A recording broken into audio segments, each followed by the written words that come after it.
souvent, on raconte sans laisser de traces et cette mémoire réconfortante s'évanouit. Alors, une bande de copains de La Roche-sur-Yon a décidé de graver ses souvenirs à travers un premier livre sorti l'année dernière. Le second nous arrive, il est tout chaud, c'est le sujet de notre émission. Bienvenue dans l'Air de rien.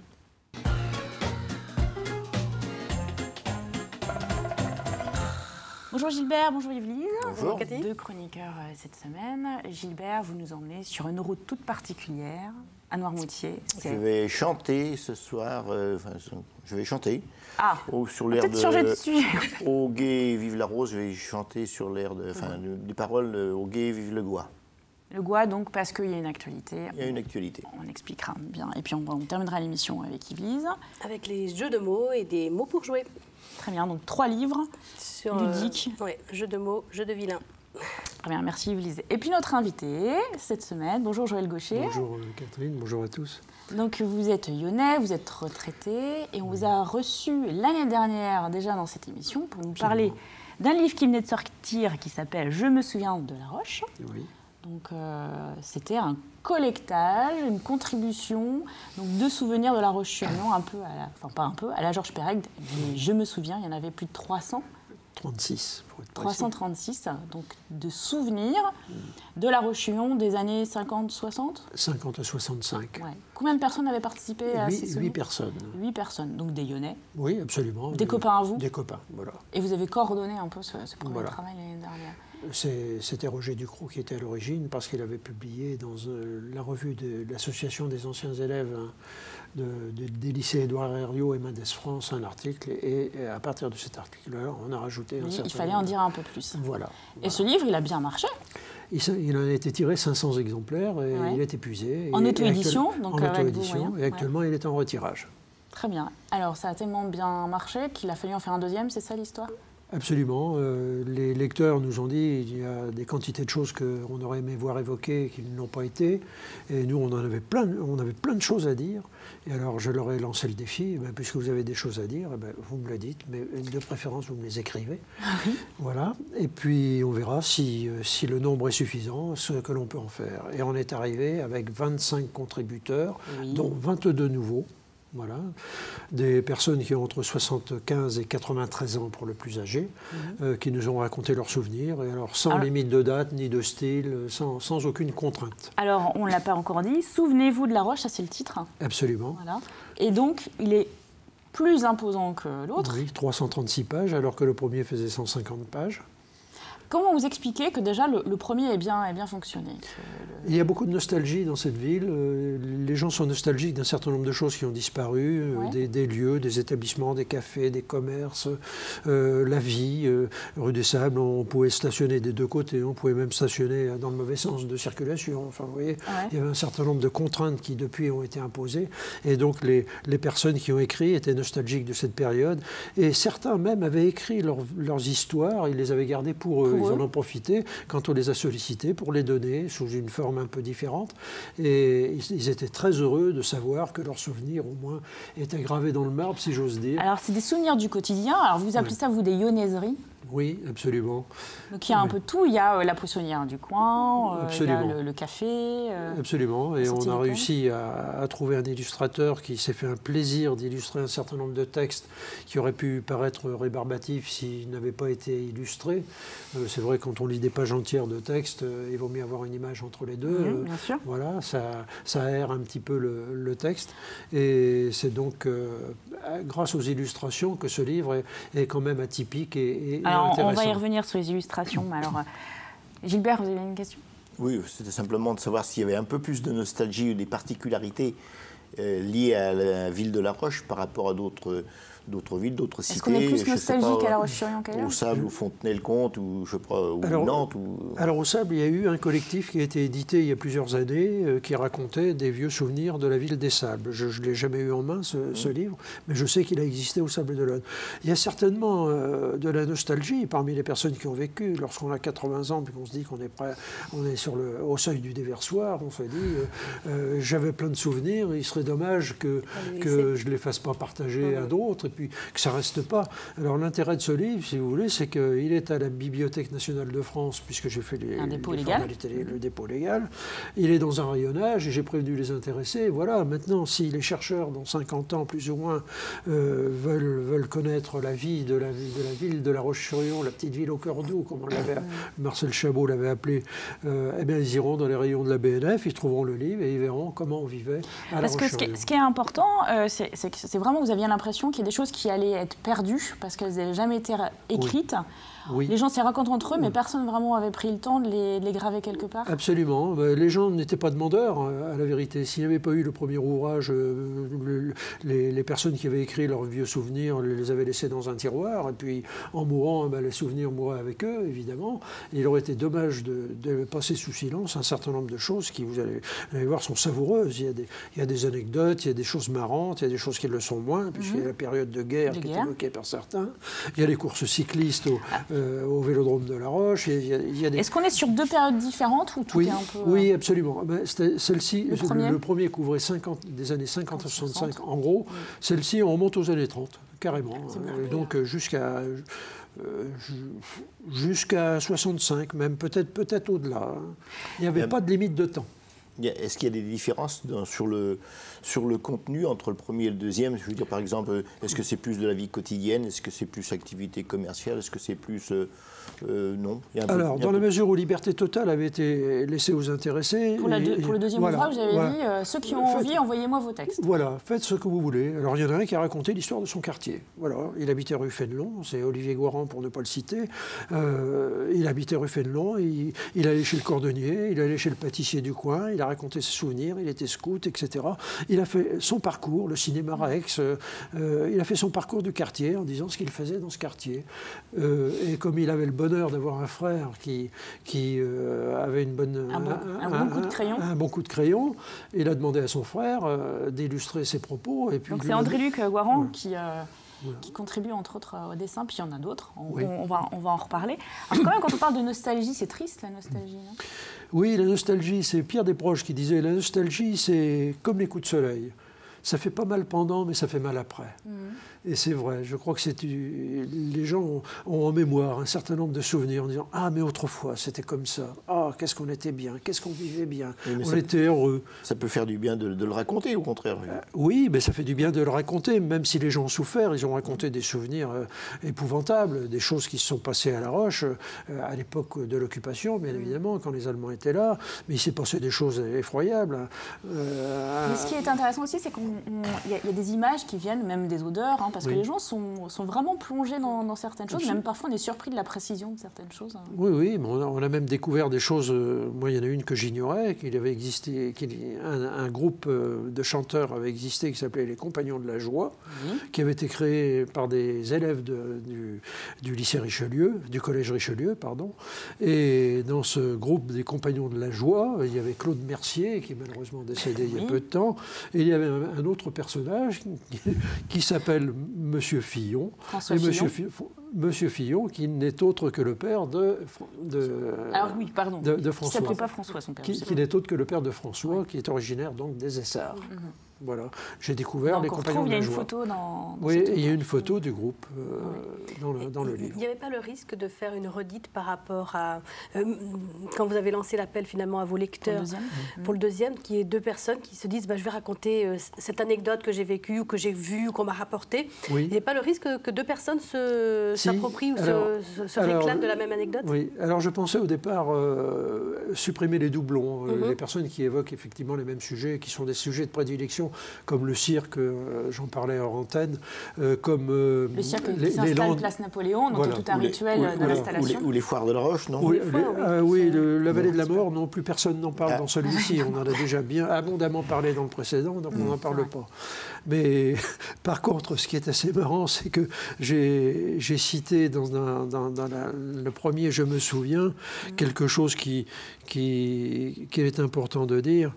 Je me souviens de Philibert, un livreur de boissons devenu plusieurs années plus tard un excellent journaliste. Moralité, la boisson mène à tout à condition de ne pas en abuser. Et ceux qui liront ça, je pense, reconnaîtront le Philibert en question. Mais en fait, vous avez ce qu'on pourrait qualifier de redites, là, donc il y a plusieurs auteurs qui parlent de cette installation du cirque, place Napoléon, parce qu'il y avait tout un rituel. Vous avez choisi de le conserver parce que finalement, les deux ont de la valeur, parce que c'est des souvenirs individuels quand même. C'est pas deux approches identiques. Voilà, ce sont des souvenirs qui ont été écrits d'une manière différente. Et j'ai voulu respecter les auteurs. Avant tout, je voulais respecter les auteurs. Je ne voulais pas, entre guillemets, censurer leur texte au motif que le sujet avait déjà été traité par ailleurs. Donc, j'ai laissé le développement qui avait été fait par les uns et par les autres, avec le risque que les lecteurs se disent « Ah, les cirques, on en a déjà parlé. » Oui, et puis c'est un livre qu'on peut lire aussi, non pas dans la continuité, mais par petits bouts, en piochant. Absolument, même auteur par auteur, éventuellement. Alors, on va y revenir à ces auteurs. On laisse la parole à Gilbert pour nous parler, on va du côté de Noirmoutier, du passage du Gois.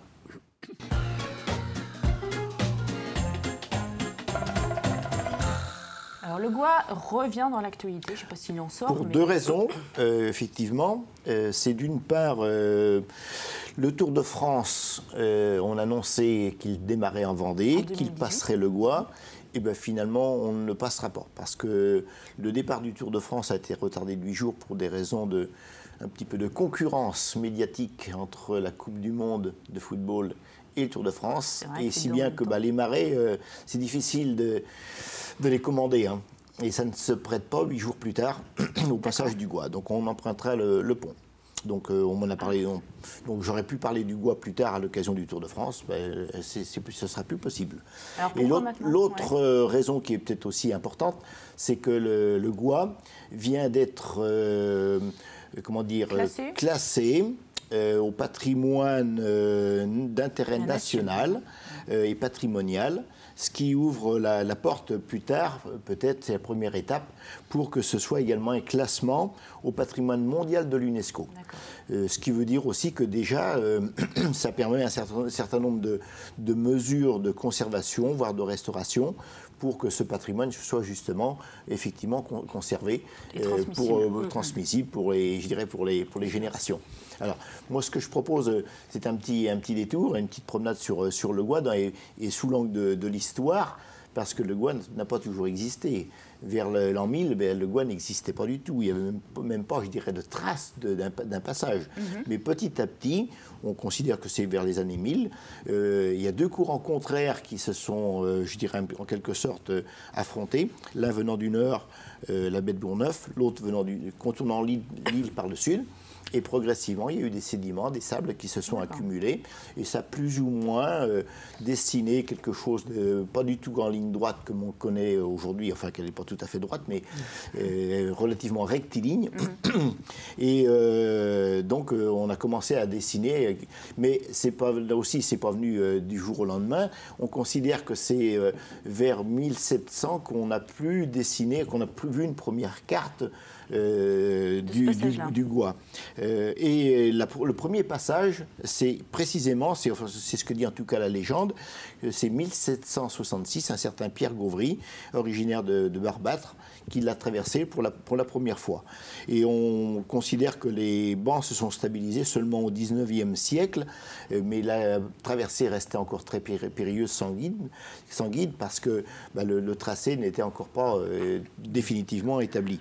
Ce qui a quand même, cette remontée des sables a quand même permis, il y a eu un phénomène historique, je dirais, la traversée du Gois par les royalistes qui se sont réfugiés à Noirmoutier en 1796. D'accord. Alors, après, il y a eu un certain nombre de tentatives pour rehausser le Gois, ce qui n'a pas pu vraiment aboutir. C'est vraiment que en 1936, 35, 37, 38, jusqu'à 1939, qu'il y a eu pendant 4 ans des travaux assez considérables, conduits par un certain Louis Brien, qui a confié ces travaux à deux ingénieurs, l'un qui démarrait côté continent, l'autre côté île. Ils avaient 2 kilomètres chacun à travailler. Heureusement, ils se sont bien rejoints. Il n'y a pas eu de souci. L'un qui s'appelait donc Jean Cornu, qui venait du continent, et l'autre qui s'appelait Philippe Dupont, il n'aurait pas dû s'appeler Dupont parce que voilà, quand on refait un Gois, voilà, il avait anticipé un tout petit peu. On termine sur le Gois, Gilbert? On termine sur le Gois. Donc les particularités aussi, c'est le pavé en diagonale. Il y a toute une série de, je dirais, de considérations techniques pour ce pavage. On n'a pas le temps d'en parler, mais ça reste quand même un site tout à fait exceptionnel de cette chaussée submersible, de par sa longueur, de par ses caractéristiques. Il y a eu beaucoup d'ouvrages décrits sur le Noirmoutier à travers le Gois. Le dernier, à ma connaissance, c'est un petit ouvrage de 56 pages qui a été écrit par Élie Durel, Le Gois, un chemin sous la mer, qui est paru aux éditions Geste. Très bien. Alors, petite question, le Gois, d'où vient ce mot? Géoa. Géoa, très bien, qui vient du mot gai. Voilà. Le gai, le Gois. Bon, alors, si Joël Gaucher veut chanter maintenant Au gai vive la rose ou... Non, il aurait été intéressant de savoir combien de voitures sont restées dans le Gois. Ah, il y en a un paquet. Hein. Pendant tout un temps, il y avait une dame, Madame Grondin, qui surveillait attentivement. Je vous propose qu'on quitte Noirmoutier pour revenir au souvenir de La Roche-sur-Yon à travers ce dernier livre. Souvenez-vous de La Roche, donc avec 25 contributeurs. Absolument. Voilà. Mais aussi, vous l'avez dit tout à l'heure, ce qui est bien, c'est que tout ça, c'est illustré. Donc il y a trois amis, parce qu'on en parlera, c'est une histoire aussi d'amitié. Donc certains dessinent, certains caricaturent. Voilà. Alors qui sont ces trois personnages? Alors, Olivier Goiran avait des textes qui étaient relativement importants. Je lui ai demandé de les faire illustrer. Il m'a dit, mais mon frère est prêt à illustrer tout le bouquin, si tu veux. Ouais. Ah, bah, j'ai donc dit, ça, c'est André-Luc, son frère. Voilà, donc André-Luc Goiran a illustré... Ces dessins colorés, là. Voilà, les dessins colorés qui sont très amusants. Et puis, Roger Ducrot, qui avait déjà participé au premier livre. Oui, qui a fait quelques dessins souvent humoristiques. Hein, oui. C'est toujours dans le style de Roger Ducrot. Et des caricatures de René Morino. Et on a réussi à convaincre René Morino de sortir un certain nombre de caricatures. Dans le premier livre, il y en avait un certain nombre. Et il avait un classeur où il en avait d'autres qui étaient savoureuses. Et on a essayé avec Roger Ducrot donc, de demander à René s'il voulait bien nous confier son classeur. Et à partir de là, il nous a laissé libre cours. Il y a quelques personnalités, plusieurs personnalités vendéennes, lyonnaises, qui sont caricaturées. Ce ne sont pas des caricatures de ceux qui ont écrit, c'est de personnalités plutôt. Absolument. Oui. Mais il y a à l'intérieur également la caricature d'Yves Violier, donc à la suite de La cabane à Satan dont on a parlé. Donc les caricatures de René Morino, on a réussi à en mettre 41, ce qui est pas mal dans un livre comme celui-ci. Et lors du premier ouvrage, les gens nous avaient dit, mais qui est ce René Morino? Personne ne le connaissait. Eh bien là, au moins, les gens verront de quoi il est capable. C'est un très beau travail. Est-ce qu'à travers, on en parle de nostalgie, est-ce qu'on peut déceler aussi un peu une critique par rapport à l'évolution de la cité lyonnaise? Pas du tout. Pas du tout. Non, ça reste des souvenirs. La seule critique que l'on ressent derrière... Critique positive ou négative, hein? Non, positive. On appelait la ville autrefois la petite ville au cœur doux. Qu'elle n'est plus aujourd'hui. Voilà. Là, vous avez l'impression qu'elle n'est plus. Voilà. Bon, peut-être que les jeunes générations vont redessiner un nouveau. Voilà, ce n'est plus la petite ville au cœur doux, décrite par Marcel Chabot avec énormément de talent. C'était le poète de La Roche. Alors, ce qui est quand même au cœur de livre, c'est cette notion d'amitié. D'ailleurs, c'est ce qui ouvre. Vous citez La Rochefoucauld en ouverture du livre. Le plus beau présent qui ait été fait aux hommes après la sagesse, c'est l'amitié. Oui, je crois que c'est ça qui a contribué à faire que ce livre est sorti aujourd'hui. Je vous l'avais dit lors de la précédente émission que je ne me sentais pas capable d'en faire un second, et puis je me suis laissé embarquer, et puis résultat, il est 3 fois plus épais, ou 2 fois et demi plus épais que le premier. Et il y en aura un troisième? Alors là, Gilbert, je ne pense pas.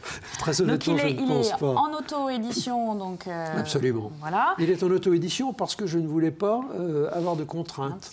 Les éditeurs imposent toujours des contraintes quant au format, quant à la première de couverture, quant à la 4e de couverture, quant à la police de caractère, à la taille du caractère. Vous voulez vraiment que ça ressemble à... et à la composition intérieure, la mise en page, etc., etc. Comme ça, en travaillant sans contrainte, on se fait une auto-édition et puis on est parfaitement capable de le faire. C'est le 7e livre que je mets en page, dont le 6e en auto-édition.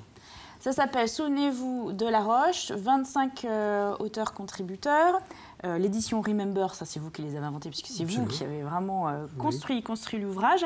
Donc il y a 2 dédicaces, vendredi 8 décembre, après-midi de 14h à 19h à Librairie Agora, rue Clémenceau à La Roche-sur-Yon, tout le monde connaît. Et puis aussi à l'espace culturel Leclerc, zone sud. Donc ça c'est le 15 décembre, c'est aussi un vendredi, de 14h à 19h.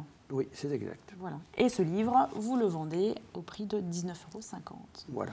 Voilà. Et puis, alors, on ne va pas dire, on espère que ça va faire ressurgir d'autres souvenirs, parce qu'il faudrait faire un 3e livre. Oui, d'autres le feront peut-être. Hein, mais c'est une bonne idée à offrir pour... Oui, je crois, pour la période des fêtes de Noël, je me suis rendu compte que de Maine-et-Loire, de Charente-Maritime, des Deux-Sèvres, des gens qui habitaient La Roche-Autrefois, qui sont partis, aussi, ou qui les envoient, qui font des cadeaux.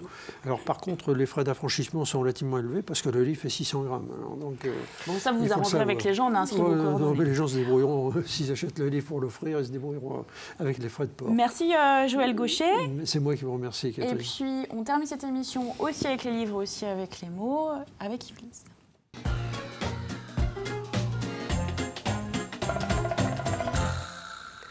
Bien, alors des livres ludiques. Des livres ludiques, des livres pour jouer et des livres pour apprendre et rigoler un petit peu. Hein, je vous propose de prêter donc aux jongleries verbales, aux dessins à messages et aux définitions à retrouver.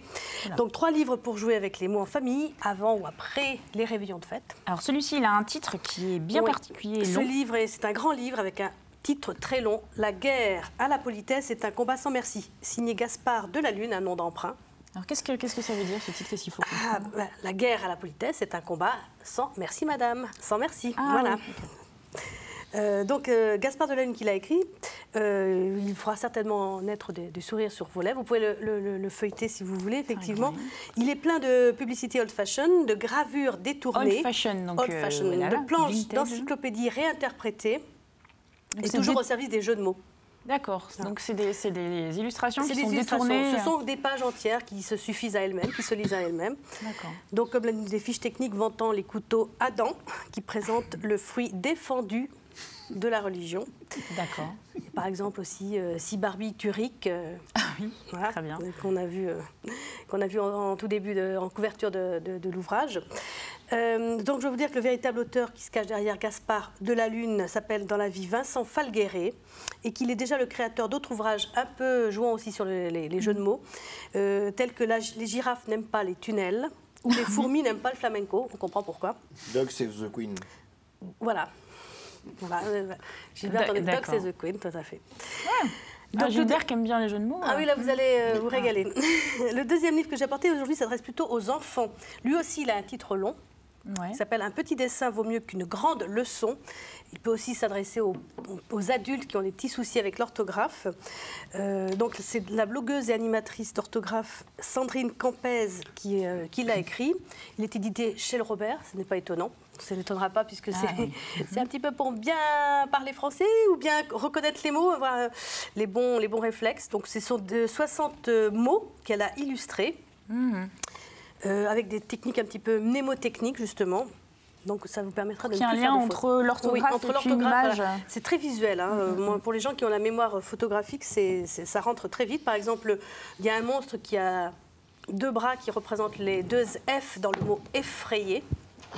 Ou bien dans le mot « lire », il y a un Y qui représente justement une lyre. Ah voilà. oui, d'accord. Donc pour chaque mot dessiné, l'auteur complète la page avec l'origine des mots, elle donne aussi la définition et éventuellement, quand il y en a, une homonymie possible. Voilà, qui ont le même, qui n'ont pas le même sens, mais qui ont le même son. Qui ont le même son. Voilà. Troisième livre pour boucler la rubrique, un livre qui s'appelle plutôt qu'un livre-jeu ou un jeu-livre, comme vous voudrez, qui s'appelle Le Grand Jeu du Dico, qui est aussi publié aux éditions Le Robert. 100 mots rares et improbables. Exactement, c'est Kevin Keiss qui a été aidé par Lucas Fournier et Jean-Bernard Pouilly. Ils ont assemblé 100 mots, effectivement, qu'ils qualifient de rares et d'improbables, comme vous le dites. Pour chacun, ils donnent 5 définitions et c'est au lecteur ou au joueur de retrouver la bonne. Parce que dans les définitions, il y a des choses qui sont... tout est à peu près vraisemblable. Très bien. Donc on joue avec les mots, c'est des mots classés par thématique. Particulièrement parmi les thématiques, il y a une que j'aime bien, c'est pour jouer entre amis avant 20h ou après 23h. C'est pas du tout la même gamme de mots. D'accord, on verra. Il y a aussi des mots pour les insomniaques, il y a aussi des mots qui concernent nos amis les bêtes. Alors je vous donne un mot dont, par exemple, je suis sûre que vous connaissez la définition, Cathy. Le mot potomanie. Potomanie. Qui aime les potos? Non. Est-ce que l'un d'entre vous, c'est la réponse? Oui, potomanie, c'est quelqu'un qui a toujours soif. Voilà. Ah, d'accord. C'est pas biromanie. Non, c'est pas biromanie, non, c'est potomanie. D'accord. Donc, pour rappel, donc, La guerre à la politesse est un combat sans merci, édité aux éditions textuelles, et c'est donc l'auteur, c'est Gaspard de la Lune. Et ça coûte il coûte 29,80 €. Ah non, Gaspard de la Lune, Gaspard, c'est le grand. Voilà. Le petit dessin vaut mieux qu'une grande leçon de Sandrine Campès, c'est aussi édition Robert. 12,90. 12,90, merci Gilbert. D'accord, donc plutôt pour les enfants. Et celui-ci pour jouer entre amis. Le grand jeu du Dico. Avant 20h et après 23h. Voilà, toujours édition Le Robert. 10,90 €. Très bien. Le point commun, c'est qu'il y a toujours un petit peu de malice derrière. Il y a toujours de la malice et il y a toujours de l'humour. Et puis enrichir le vocabulaire, c'est pas mal non plus. Eh ben, c'est un beau fil conducteur avec, souvenez-vous, de La Roche, Joël Gaucher.